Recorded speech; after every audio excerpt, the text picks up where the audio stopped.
Les habits de Daniel étaient dans le feu, la fournaise ardente, chauffée à plus de, je sais pas moi, 1000 degrés, je sais pas moi. Et les gens qui étaient à l'extérieur, y compris les ennemis des amis de Daniel, Meshach, Abednego, Shadrach, Meshach, Abednego, qu'ils étaient là. Alors ils ont observé, pensé que les amis de Daniel allaient être consumés de consorts. Subitement, par surprise, ils ont vu quatre personnes avec le victime. Et ils se sont dit, n'avons-nous pas jeté trois personnes dans le feu? Mais maintenant, ils sont nombre de quatre. Vous voyez? Donc, ils voulaient checker si réellement les amis de Daniel continuent à vivre ou furent-ils brûlés. Gloire soit rendue à Dieu. Jésus-Christ était avec eux et il lisait l'histoire. Ils s'en sortent tous trois sains et saufs. Vous voyez? Donc, les gens qui veulent te voir en Afrique du Sud, partout où tu es, s'il y a un événement, ils vont essayer de s'informer et tu as envie, comment tu te comportes,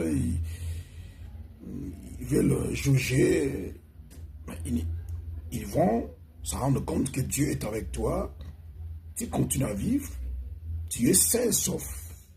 Voilà, c'est ça celui qui marche avec Dieu.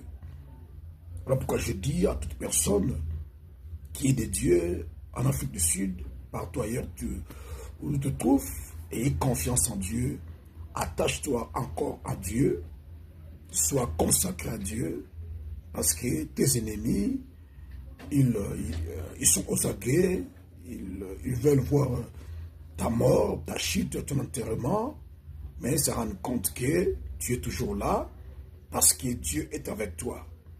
Donc, ne sois pas...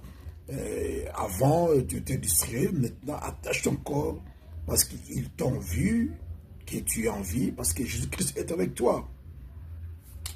Il y a les amis, il y a Daniel lui-même, qui fut jeté par jalousie, par des ennemis à Babylone, dans le pays de Perse, fut jeté dans la fosse lion.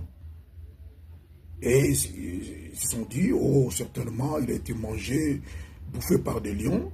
Alors, le matin, le roi et ses amis voulaient checker si Daniel, était encore en vie. Vous voyez, ils l'ont appelé.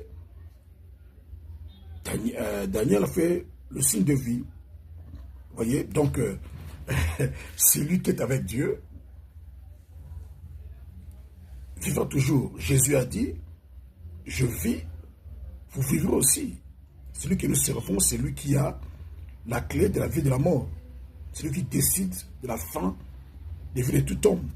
Ils l'ont appelé, Daniel a fait les signes de vie. Vous voyez, comme je dis, il y a des gens qui peuvent t'appeler, tu es en Afrique du Sud, ils ne t'appellent pas parce qu'ils t'aiment, ils ont compris de toi, ils t'appellent pour checker. Donc, non, c'est la life. Tu es mort, tu es à l'hôpital, tu es rentré au Congo, ils veulent checker. Souvent on dit, ah, ils m'ont appelé parce qu'ils m'aiment. Non, ils veulent checker est-ce que si tu as envie. Mais parce que tu es de Dieu, tu as envie, tu as répondu au téléphone, ils ont vu que tu as envie, tu fais le signe de vie. C'est toujours 0027. Ce n'est pas 00243. Parce qu'ils voulaient te voir, peut-être tu es rentré à Kinshasa, parce qu'on a envoyé l'avion, tu es rentré, tout ça ils appellent pour checker. Parce que tu es avec Dieu, tu es toujours en Afrique du Sud. Donc, bien aimé, gardez confiance en Dieu, continue à faire confiance en Dieu, à craindre Dieu. Tes ennemis sauront toujours que Dieu est avec toi, jusqu'à ce que Dieu va t'élever à un niveau vraiment inimaginable. Que Dieu vous bénisse.